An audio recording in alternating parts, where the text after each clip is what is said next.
जय जगन्नाथ सामने बहुत भल अच्छे आज गोटे घरे रेमडी अच्छी गोटे तैयारी कि थंडा तो अलरेडी हो जाए कि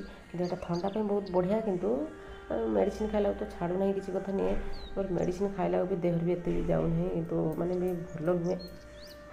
कि मुझे तुलसी पत्र को किसी फुटे ने पत्र को कि ये पानीटा ठंडा होगले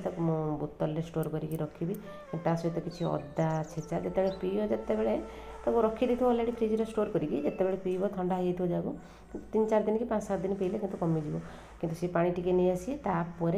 कि कला गुड़ टी मिसेदेवे गोलमरीच खंडे अदा टी बस मिसे देके एतिकी पीदेवे जब आज सका पीते काली सका पीए कि काली सका जब पीते परदिन सका एमती कितु 5 दिन खंड पीयंतु ता सहित खंडे डालचिन भी पकईदेवे कफ तो खसीज किंतु बेसी नहीं 5 ରୁ 10 ml बेसी पीबेनी पेट फेट गरम हो 5 ରୁ 10 ml ना पीए किंतु